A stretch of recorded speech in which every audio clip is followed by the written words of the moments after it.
Olá, sejam bem-vindos a mais um Lasa e Convidados. Hoje, aqui no nosso programa, nós vamos falar sobre clima. Você deve estar sentindo as mudanças climáticas dia a dia na sua vida. De manhã, acordamos com frio, à tarde, sentimos calor e à noite, frio de novo. Quantas vezes por semana isso tem acontecido e com uma frequência cada vez maior. E hoje, para conversar conosco, trouxemos um especialista em clima. Conosco aqui no nosso Lasa e Convidados, Luciano Paes.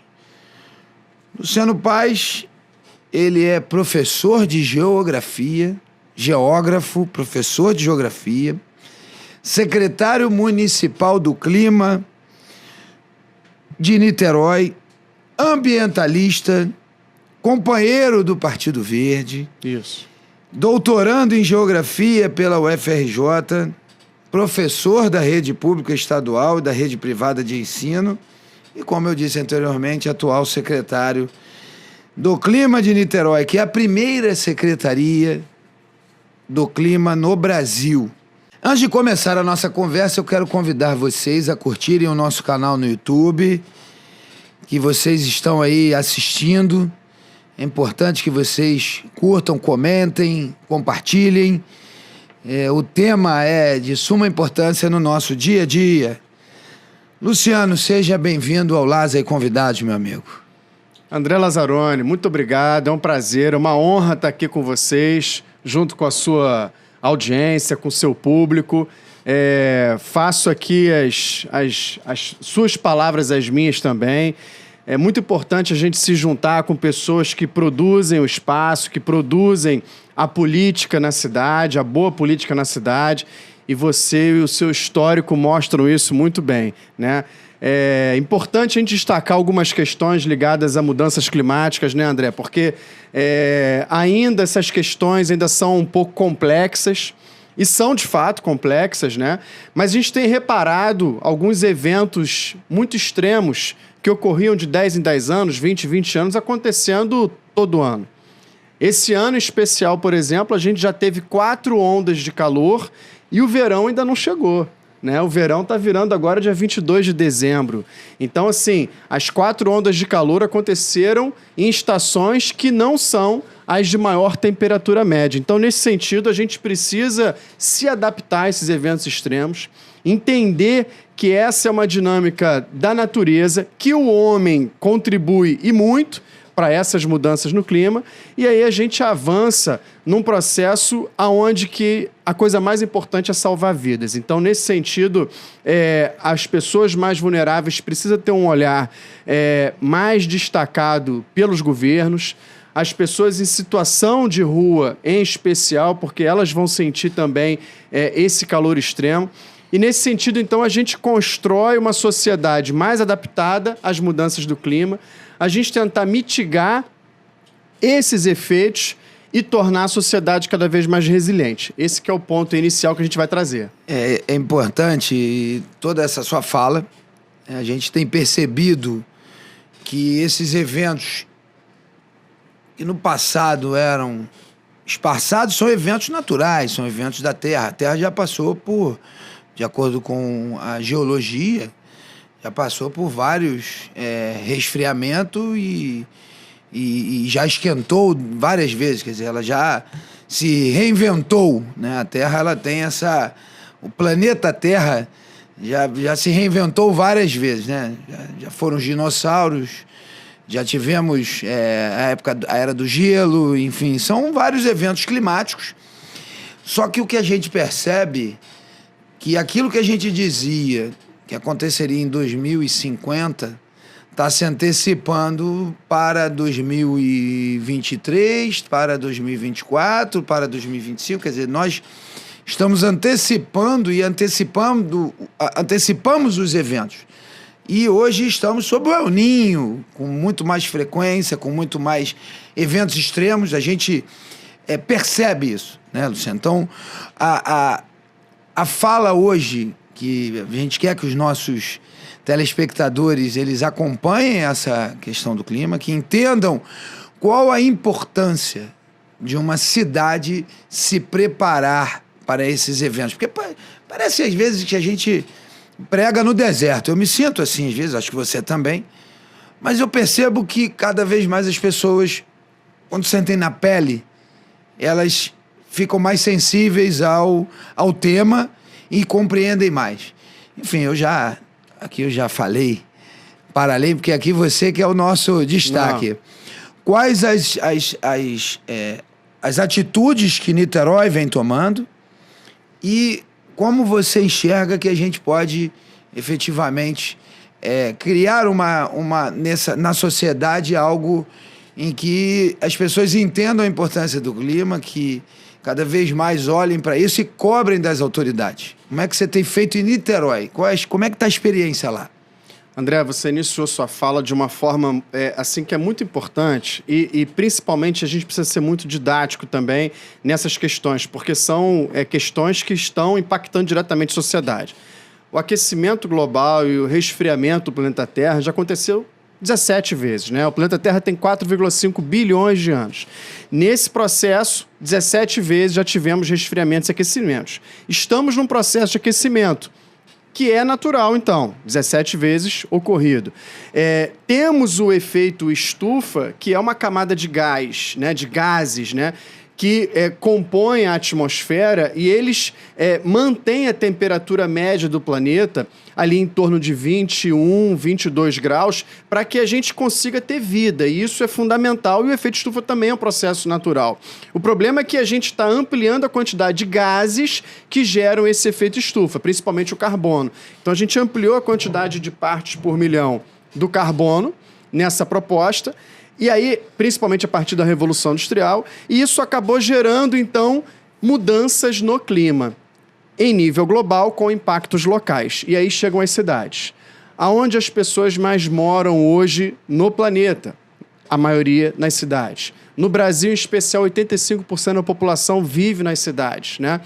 Então, isso é uma proposta que o impacto local precisa ser justamente visto. E o papel do governo não é sempre salvar vidas, então a gente precisa atrelar a adaptação dessas cidades. Então, adaptação é uma palavra que é importante. A gente automaticamente precisa, então, fazer com que pensemos rapidamente sobre a elevação do nível do oceano e o impacto, por exemplo, das cidades litorâneas nesse processo. E aí vem toda uma construção de planos diretores, lei de uso e ocupação do solo, para entender, por exemplo, as moradias nas orlas. A gente precisa proteger as faixas marginais de proteção dos rios. A gente precisa, por exemplo, adequar a sociedade em uma proposta onde todos os impactos, por exemplo, de ilhas de calor que temos. A gente está na segunda maior região metropolitana do país. A cidade do Rio de Janeiro, todo mundo que está ouvindo aqui sabe, por exemplo, de pontos que são mais quentes, mais sensíveis através do processo urbano.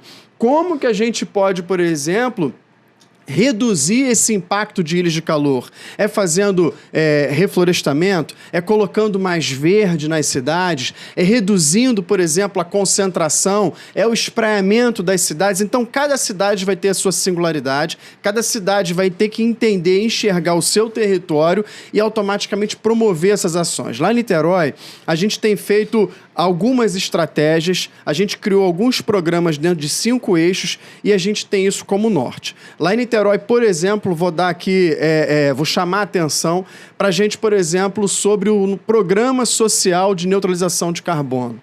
Então, o prefeito, quando me convidou há 3 anos atrás para a gente fazer um trabalho sobre mudanças climáticas, automaticamente a gente focou nas pessoas mais vulneráveis da cidade, André. Então, nesse sentido, a gente faz todo um trabalho onde as pessoas são capacitadas, as pessoas individualmente recebem suas metas de redução de carbono através de 3 setores: água, energia e resíduo.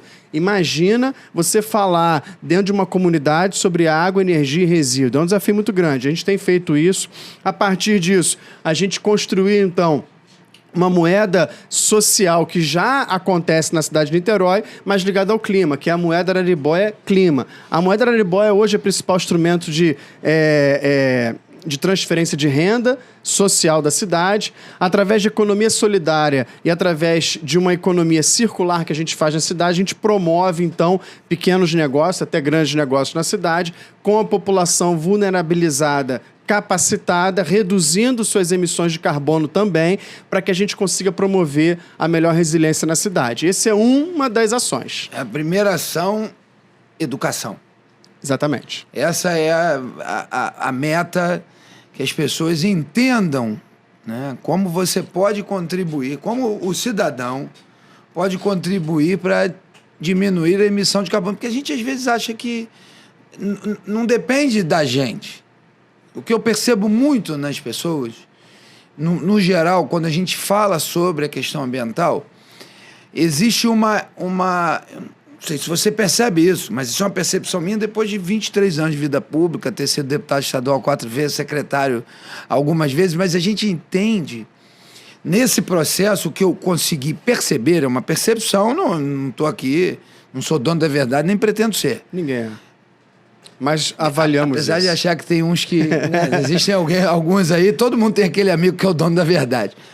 Mas, enfim, o que a gente percebe é que a população, o cidadão, a cidadã, eles têm pensam assim, isso é uma responsabilidade do governo. Então, vamos empurrar o problema para o governo, nós não precisamos fazer. O governo vai fazer por nós. Não sei se isso é uma percepção minha, se isso é uma coisa da cultura brasileira. A gente entrega na mão do governo uma responsabilidade que é da sociedade. E governo sozinho não resolve nada. Sim. Então você está aqui me dando o maior exemplo, educar, mostrar para as pessoas, nesse caso é mostrar às pessoas que como elas podem contribuir para diminuir a emissão de carbono, né? Diminuir a emissão de gases do efeito estufa, que são os famosos GEs, que as pessoas veem gases de efeito estufa, como o Fabiano falou, efeito estufa mesmo, aquela estufa que as pessoas veem de planta, né? Que fica ali o calor para fotossíntese, que aumenta a fotossíntese, que não deixa o calor... O calor entra, mas não sai, porque a planta precisa para poder... Tem toda uma...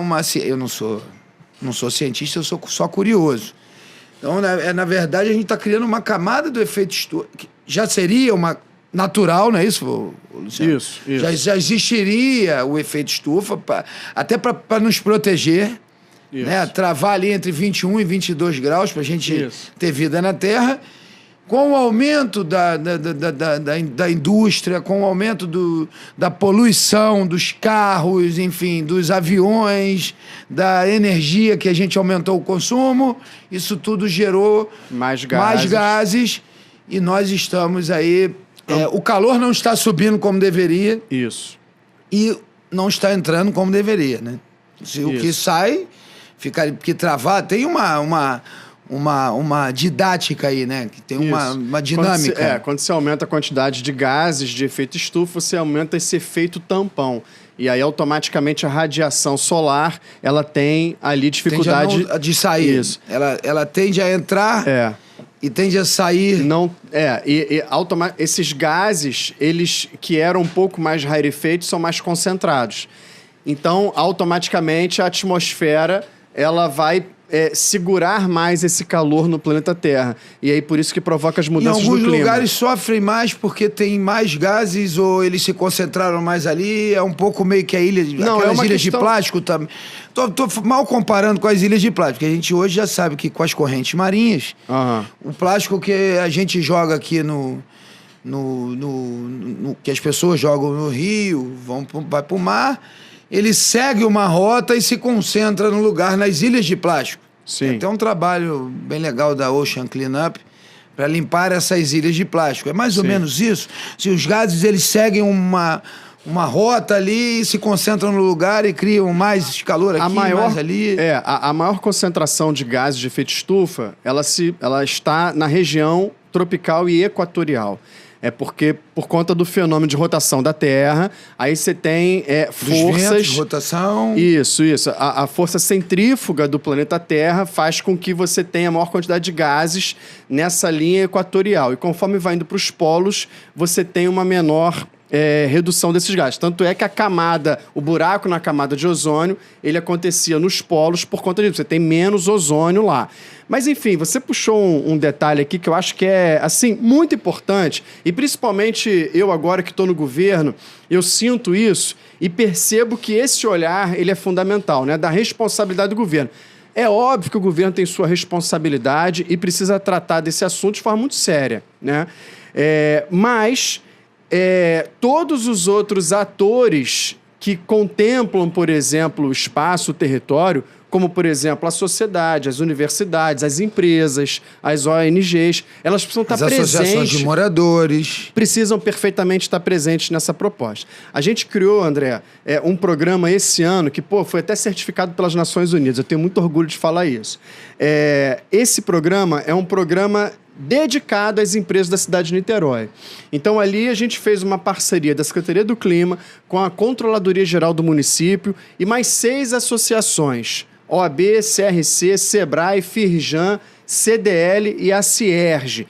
Instituições importantes do estado do Rio de Janeiro corroboraram em apoiar esse programa e é um programa de boas práticas em neutralização de carbono, ligado para as empresas. Ou seja, a gente conseguiu certificar 33 empresas da cidade de Niterói com boas práticas, através de 4 eixos de certificação.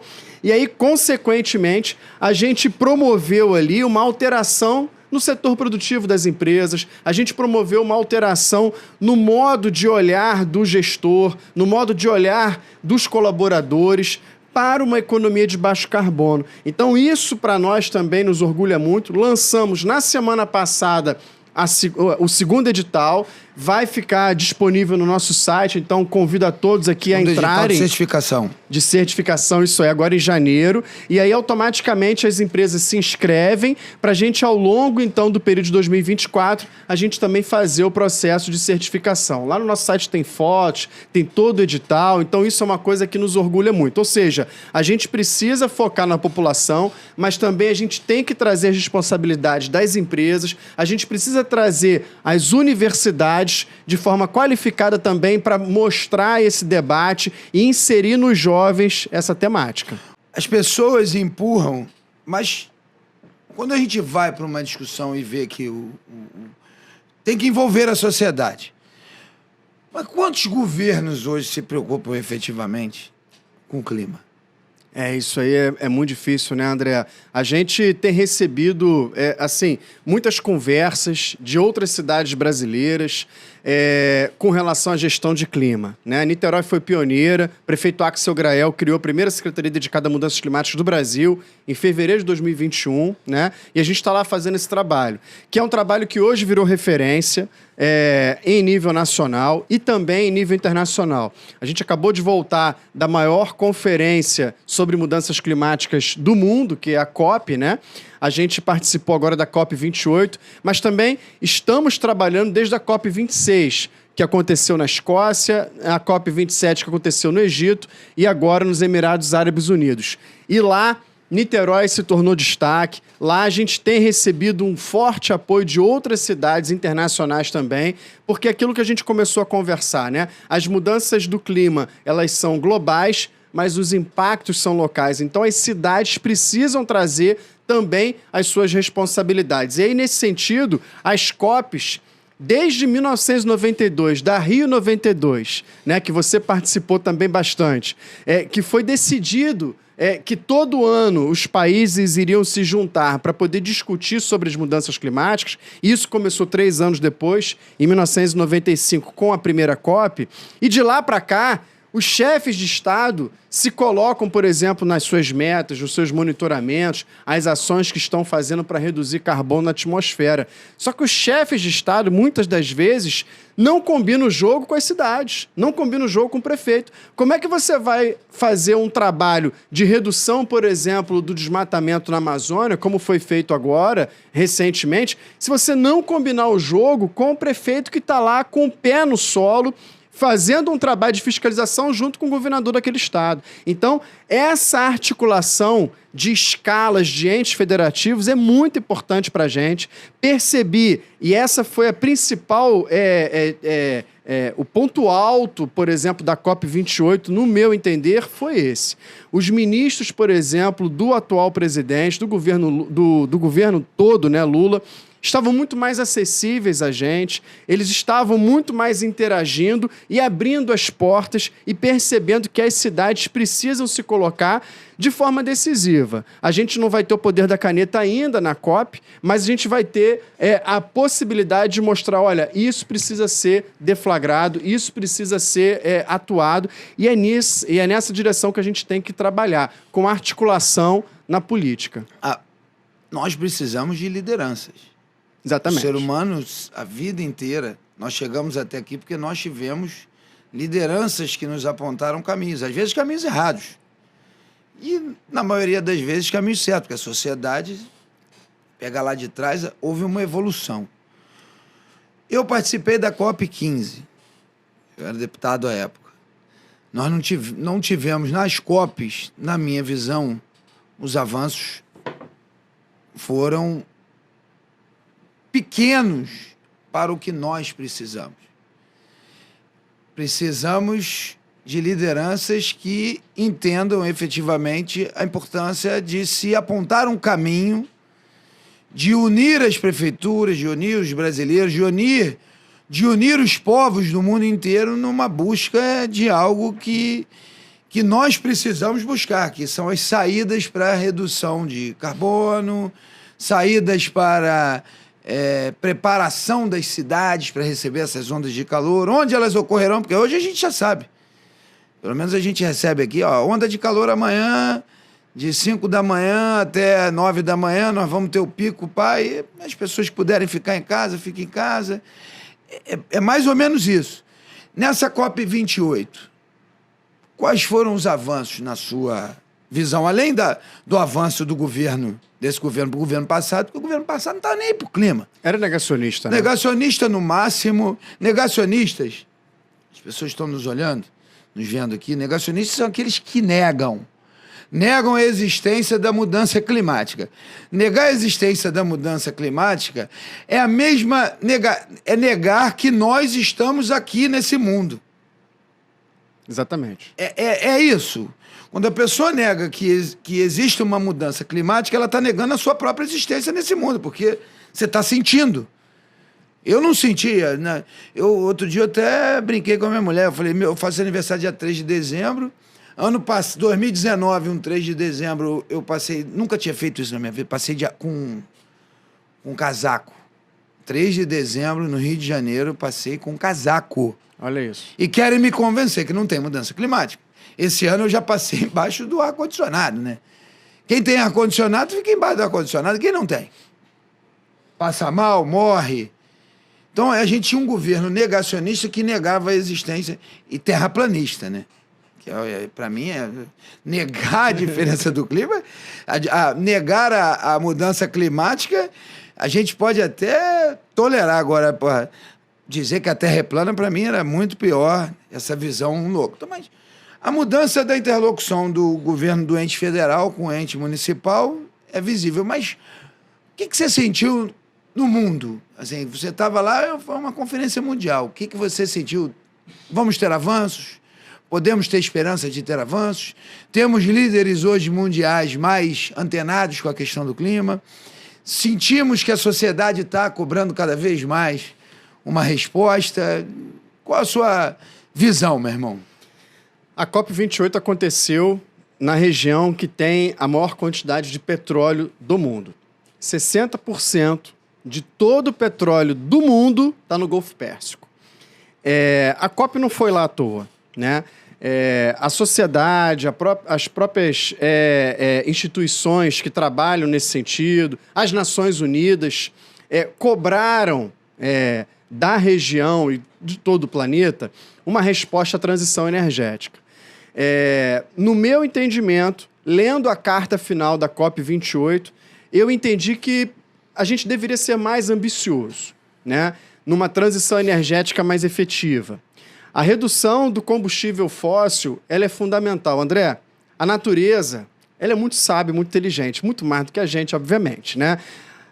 Ela, há milhões de anos, ela vem colocando o carbono, ela vem estocando o carbono. Fala assim, não, isso aqui eu não posso queimar, isso aqui eu tenho que estocar embaixo da terra.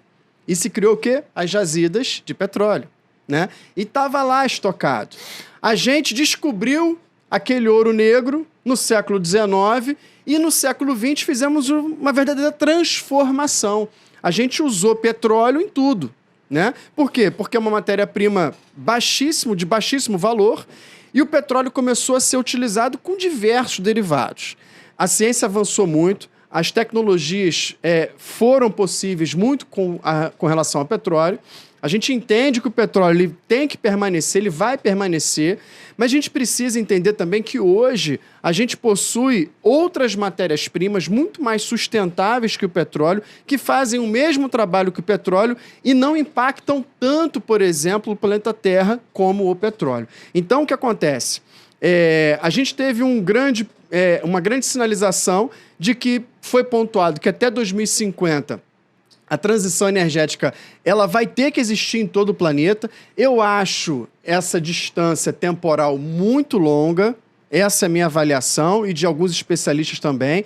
Agora, uma coisa que é importante a gente destacar é o seguinte: nem o presidente norte-americano e nem o presidente chinês estavam presentes. Então, Xi Jinping, hoje, o governo, né, o país, o maior poluidor do mundo, não estava presente na COP. Isso é um recado. Só que também, ao mesmo tempo que ele não estava presente, é o país hoje que lidera a transição energética no mundo. É o país que mais investe também em transição energética no mundo.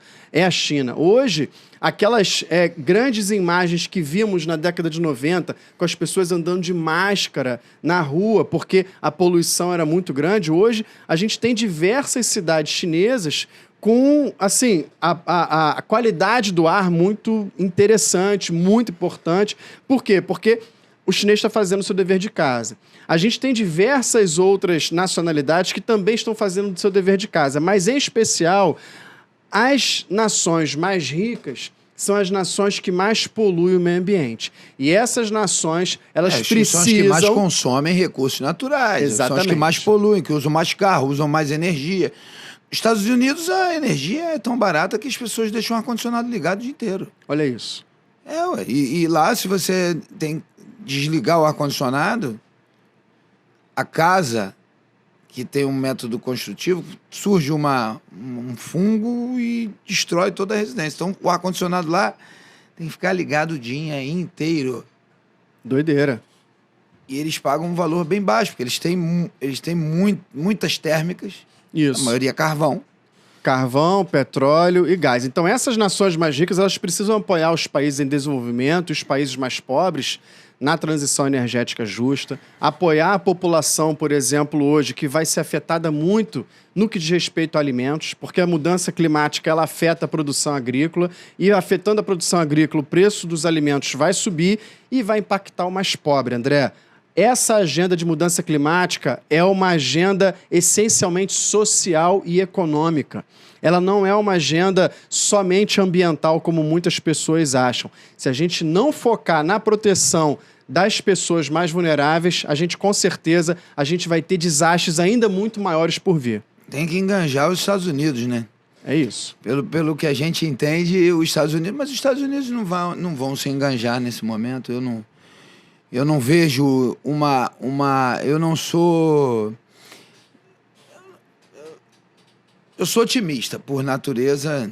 Precisamos ser, né? Eu sou otimista por natureza. Mas quando se fala em Estados Unidos e China, eu sempre fico um pouco mais pessimistas. Porque o American Way of Life, né, o jeito americano de viver, é esse jeito do SUV, né, carrão, diesel. Alto consumo, né? Um consumo... Lá, se a gente produz aqui, o brasileiro produz em média 1 quilo de lixo por dia, lá deve ser 3 quilos, né? Exatamente. A média é muito maior, porque eles consomem mais. E a China entrou nessa onda também, uma China que... E A China, pelo menos, ela percebeu que na transição energética ela ganharia investindo em tecnologia. E os Estados Unidos não enxergou esse potencial. Então, minha visão otimista é que só quando abrir um buraco na camada de ozônio, diretamente for na Casa Branca e aquilo dali entrar uma luz na mente do presidente americano, que ele sinta um calor tão extremo, que ele veja que o negócio é a Vera. Mas eu sinto que a natureza vai mandar o recado dela num determinado momento para essa turma que não está acreditando, como tudo na vida. Vejo o Brasil, hoje, com o governo atual, em condições de liderar esse processo para os países em desenvolvimento. E vejo Niterói dando exemplo para o Brasil. Acho que o teu trabalho é muito, muito importante. E voltando para Niterói, né, que é o nosso ponto focal, é o nosso estado. A gente pensar globalmente e agir localmente. Esse é nosso lema dos Verdes. Eu quero saber de você, meu amigo, que eu tenho uma pergunta importante. Essa ideia da Secretaria do Clima, você leva para o Axel e o Axel de pronto, ou o Axel chega para você e fala assim, Luciano, vamos criar uma Secretaria do Clima? Eu quero saber, essa é importantíssima, essa pergunta. O prefeito Axel Grael, ele sempre militou, né? Inclusive no Partido Verde, né? Desde a década de 80, nosso né? Companheiro. Um dos fundadores também do partido, e sempre ficou acompanhando a agenda ambiental e climática, né? Participou lá da COP15 junto com você, lá em Copenhague, participou da Eco 92, né? Da Rio 92, enfim, e vem acompanhando todo esse cenário de cidades resilientes e cidades sustentáveis. Em 2021, no início do governo dele, ele me convidou, me chamou para uma reunião no gabinete dele e falou assim, Luciano, olha, eu estou pensando em fazer uma reformulação aqui em algumas secretarias, mas eu quero criar uma, que eu acho que vai ter um impacto muito importante. Então a ideia foi dele e ele só falou assim, olha, quero criar a Secretaria de Mudanças Climáticas, o que você acha? Eu olhei para a cara dele, eu falei assim, prefeito, vai ser uma coisa assim, inovadora. Absurdamente, vai ser muito inovadora, vai ser muito importante. Eu estava fazendo, estou fazendo um doutorado ligado a mudanças climáticas, então eu falei, foi um presente, foi a cereja do bolo, né, nesse quesito. E aí toda essa estruturação da gestão pública, a gente começou a trabalhar em nível local, que no começo, André, a gente recebeu um pouco de reticência até da população de entender a proposta, né? Mais uma secretaria. Por exemplo. Para que essa secretaria? Por exemplo. Né? Por exemplo. Sempre essas... Eu vejo as pessoas... E hoje é uma questionando loucura. Determinadas coisas que eu falo, não é possível que não entende a relevância do tema. É igual quando questiona a Secretaria de Cultura, Secretaria de Esporte e Lazer. Daqui a pouco vão questionar a Secretaria de Educação. Tem sempre alguém para cá. É a oposição, normalmente. Mas, enfim, a ideia fantástica do Axel. Foi do Axel. E aí a gente começou, então, a fazer um trabalho de comunicação importante também, de educação também muito importante, como você lembrou bem. Eu, como professor, eu acho que a educação é a principal ferramenta nesse período que a gente está hoje de transição cultural. A gente precisa entender o nosso espaço dentro das cidades. A gente precisa entender que é fundamental que a gente faça mudanças de hábitos diários nossos. Importante a gente entender que a gente precisa também reduzir alguns tipos de consumo, ampliar outros, né? Quando a gente pode fazer isso, porque a economia de baixo carbono ela precisa ser seguida por todos. público sempre. Exatamente. Mais trem, mais Exatamente. veículo leve sobre trilho. Exatamente. Né? Mais bicicleta, Mais se bicicleta. puder ter segurança na sua cidade. Se você puder abastecer o seu carro a álcool ao invés de gasolina, melhor. Se você puder, por exemplo, fazer alguns movimentos pequenos, né? No seu dia a dia. Não pegar sacola plástica, por exemplo, no mercado e levar a sua, né? Você escolher, por exemplo, produtos da feira local, do produtor que estiver perto da sua casa, né? Porque daí reduz também o transporte com emissões de carbono, enfim. Tentar ao máximo trabalhar próximo de onde já mora. Isso. Levar a criança. Agora tem uma discussão da cidade de 15 minutos. Minha esposa que está fazendo arquitetura, Beatriz, ela falou isso para mim. Ela falou, meu amor, agora as pessoas já estão discutindo a cidade de 15 minutos. 15 minutos até o trabalho, 15 minutos até a escola da criança, ou a creche, voltando para casa 15 minutos. Tem que andar em 15 minutos nesse trajeto. Isso é qualidade de vida, é o futuro. A pessoa residir próximo de onde trabalha, para não ter que usar carro, poder andar de bicicleta. São ações que as cidades, né, têm que pensar nos bairros, como você planeja, como você não gentrificar os bairros, né? Só criar um bairro rico para rico e outro bairro para pobre. Isso é um erro também, já se provou que é um equívoco. Então são várias atitudes que parece que não estão ligadas, mas estão ligadas ao clima. Exatamente. Poucas coisas que a gente acabou de falar. Exatamente. Lá em Niterói, a gente começou a fazer um trabalho muito forte na questão das ciclovias na cidade, André. A gente, em 10 anos, a gente saiu de 500 metros de ciclovia para atuais 82 quilômetros de ciclovia. Hoje, quem vai visitar Niterói percebe, por exemplo, que a população abraçou a causa da mobilidade ativa, né? A bicicleta ela é um meio de transporte muito acessível, muito democrático, né? A gente tem hoje, fazendo uma comparação aqui, ó, a ciclovia mais movimentada do Brasil. A gente só perde para Copacabana, que é aqui do lado, no final de semana. Olha que doideira. Então, durante a semana, de segunda a sexta, a gente tem um transporte de muitos universitários, trabalhadores que estão indo para suas empresas para poder trabalhar e usando a bicicleta.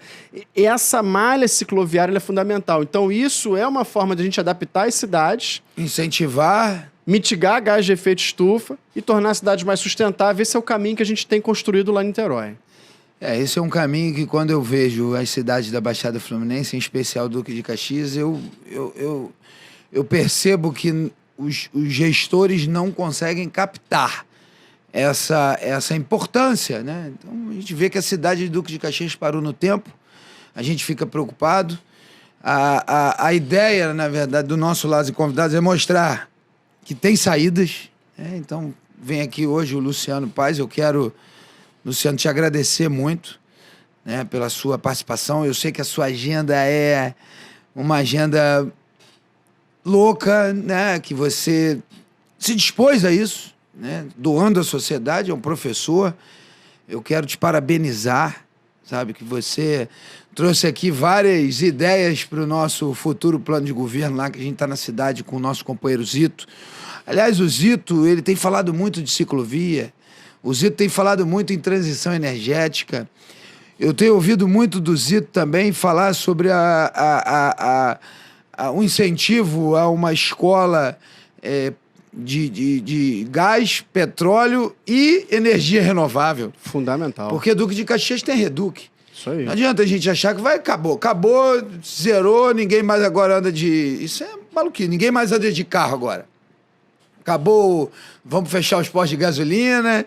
Isso é uma transição, né? Que se propõe uma transição energética por fontes mais renováveis.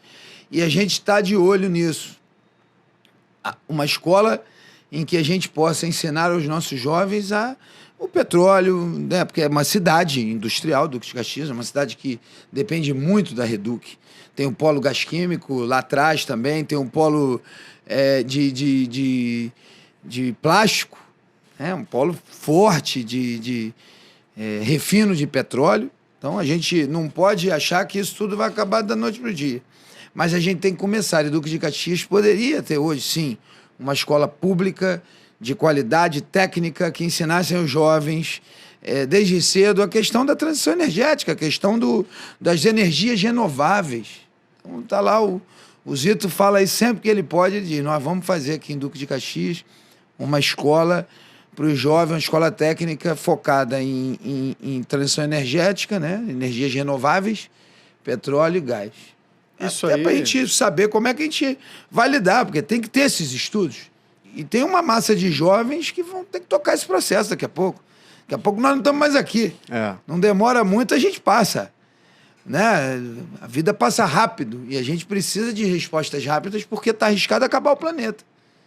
Nós somos hoje, de todas as 17 espécies que possam ter passado por esse planeta, que a gente, do dinossauro, enfim, vários, nós somos talvez a única espécie que é capaz de criar uma resiliência, capaz de criar algo que resista a isso e não acabe. Né? Porque se continuarmos do jeito que estamos, sem uma... para não acontecer igual foi no Covid, né? Tivemos uma onda de Covid, quase todo mundo apavorado, todo mundo passou a usar máscara a partir desse momento, todo mundo passou a se preocupar com lavar a mão a partir desse momento. Não é isso que a gente quer, não é amanhã pegar fogo, começar a pegar fogo nas casas, começar a pegar um cenário de terror para a gente tomar uma atitude. Não precisamos. Niterói é um exemplo e o que a gente quer é que Duque de Caxias seja um exemplo disso também. Pode ter certeza disso. Por isso que nós botamos lá para a candidatura do companheiro Cito pelo Partido Verde e vamos discutir a nossa cidade. A Baixada Fluminense vai ser uma das mais afetadas. Sem dúvida. Né? Sem dúvida. Quando a gente fala de transição energética, André, a gente tem que também entender que a gente não quer acabar com o petróleo agora. O petróleo é uma matéria-prima importante, mas a transição energética para energias mais sustentáveis é possível. Lembra a primeira crise do petróleo em 1973? Tu era nascido? Não, eu não era ainda não. Eu não era nascido. Também não era não. Em 1976. Eu nasci em 78. Mas a primeira crise do petróleo em 73 promoveu, por exemplo, um baque na exploração de petróleo, né? E aí aconteceu, em 1975, no Brasil, já saiu o primeiro carro movido a álcool de uma fábrica no mundo, que foi o Fiat 147. Ou seja, tecnologia brasileira da Petrobras fazendo isso na década de 70. Hoje, a gente tem diversas possibilidades da gente reduzir, por exemplo, o combustível fóssil em detrimento a combustíveis mais sustentáveis. O Brasil tem, por exemplo, uma possibilidade... a Petrobras está aí para isso, né? Gigante para isso. E, exatamente. Quando você fala de uma escola de ensino técnico, por exemplo, para promover ensino de qualidade, para levar o jovem ao mercado de trabalho, por exemplo, para a Reduc hoje, ela precisa receber esse jovem qualificado que está pensando no futuro, inclusive, da empresa. Claro. Inclusive da Petrobras. Das energias renováveis. Exatamente. Então, nesse sentido, te parabenizo muito por essa ideia que é fundamental de você colocar na gestão pública. A gente precisa sair daquele ostracismo das prefeituras de só, por exemplo, fazer o básico, né, que é a varrição de rua, cuidar da iluminação pública, é importante, cuidar, por exemplo, do pavimento, do asfalto, e a gente inovar na gestão, a gente produzir uma cidade para o futuro, porque o futuro vai ser perverso para os gestores que não tiverem essa possibilidade. Então, parabéns por você engajar isso junto com o Zito, porque essa vai ser a principal temática de trabalho dos gestores daqui para frente. Eu concordo com você, eu quero dizer que nós estamos ligados nisso. Né? A ideia nossa ideia, tanto minha, quanto do Zito, quanto do companheiro Dica também, que está com a gente, é a gente investir no futuro. É isso. Investir... num planejamento de 15, 20, 30 anos, mas trazendo para agora. Isso, com ações presentes, isso aí. Na verdade, mudar a forma de administrar. Exatamente. As cidades da Baixada, elas têm mais do mesmo sempre. Não dá para ser mais do mesmo. Se a gente não fizer uma gestão moderna, uma gestão atual, uma gestão que olhe daqui para 30 anos, 40, e explique para como a China fez. A China não é um plano de 10 anos, 5 anos. O chinês, ele calcula para 100 anos. Tanto hoje, a potência que a China estava, em 1973, não estava mais avançado que a China. O Brasil estava muito na frente da China. Exatamente. Hoje se fala a China e a China investiu. Primeiro, estratégia de crescimento populacional. Depois eles deram uma trava na população, mas eles... Aí foi a estratégia do comunismo comprar o capitalismo. Eu costumo brincar dessa forma. Eu falo, ó, o comunismo está comprando o capitalismo, que a China está comprando o mundo inteiro. A China não está vendendo, ela está comprando. E por incomodar nessa ousadia da China, os Estados Unidos quer expulsar todas as empresas chinesas de lá, que tem mais tecnologia do que a empresa americana hoje. Então a China investiu na educação, a China investiu eles planejaram, porque isso não é da noite para o dia. E o que a gente percebe no Brasil é que não tem planejamento. Sabe por quê? Porque a gente aqui, a maior parte dos gestores públicos brasileiros, eles administram o problema e não se antecipam ao problema. É isso. Esse é um problema muito grave. Não tem planejamento. E olha, se as cidades não trabalharem em conjunto, se não tiver um olhar metropolitano, que é esse olhar que você está tendo aqui, claro, trazendo, por exemplo, Niterói para discutir junto com a Baixada Fluminense essa proposta, entendeu? Então, assim, as cidades precisam trabalhar em conjunto, em parceria. Todas as temáticas. Exatamente. Transporte urbano. Eu estava ontem Exatamente. conversando com um amigo, falando, olha, nós precisamos discutir os trens. As cidades da Baixada Fluminense precisam participar na tarifa. Precisam entrar para cobrar naquele trecho da Supervia que passa do seu... Cobrar um transporte decente. Como é que o prefeito não fala nada? Aí como é que a gente olha para o transporte municipal urbano? Duque de Caxias não tem um ônibus elétrico. Olha isso. Como é que vai ser isso? E a tarifa zero? A gente implementa amanhã ou depois da tarifa zero e vamos rodar em todos os ônibus a diesel? Se tem, inclusive, um programa do governo federal para entrega de ônibus elétrico, o BNDES está aí para isso. Quer dizer, falta visão. O que a gente está propondo, Luciano, e essa é a discussão que o nosso partido tem que ter também, são soluções conjuntas, soluções em que a gente possa trazer as cidades da região metropolitana, sabe, discutir com a capital, que é uma das principais responsáveis pelo adensamento populacional, que é quem tem a maior massa de gente, Sim. é o maior mercado consumidor. Porque o povo, os empresários olham para o mercado consumidor. Então nós temos um mercado e um mercado consumidor na transição energética. Que é isso que a gente olha e a gente sabe que tem. Duque de Caxias, a produção da riqueza de Duque de Caxias não fica em Duque de Caxias. Olha isso. As pessoas ganham seu dinheiro em Duque de Caxias, mas vêm gastar na Zona Sul, vão gastar no centro da cidade. Não gastam ali, não tem uma economia. E aí é natural, não tem uma economia que circula. É uma cidade rica, com orçamento bilionário, mas com a população passando necessidade. Meu irmão, quero mais uma vez te agradecer e abrir para suas considerações finais aí. Eu acho que é importante as pessoas ouvirem o Luciano Paes, um especialista em clima, um membro, um companheiro do Partido Verde, um geógrafo, um professor, pai, né, um cidadão preocupado com o clima. Eu quero te agradecer do fundo do meu coração. Eu que agradeço a honra da gente estar aqui conversando sobre essa temática que é muito importante, fundamental para todos nós.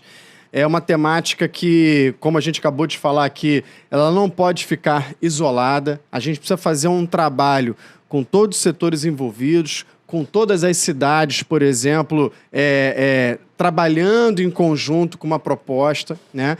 A gente precisa, por exemplo, na questão de clima, André, fazer exatamente isso que você se propõe a fazer. Discutir, dialogar e caminhar para efetivamente acontecer. Porque não adianta também a gente ficar no plano das ideias, falando coisas mirabolantes, se a gente não agir de fato. E eu confio muito no seu trabalho, confio muito no trabalho do Zito, porque já mostrou que sabe fazer, para a gente poder promover uma Duque de Caxias, um Belford Roxo, uma cidade do Rio, uma cidade de Niterói, São Gonçalo, ou seja, a gente promover as cidades cada vez mais resilientes e se adaptando aos eventos extremos, porque, mais uma vez, eu lembro aqui que todos nós já estamos sendo impactados pelas mudanças do clima.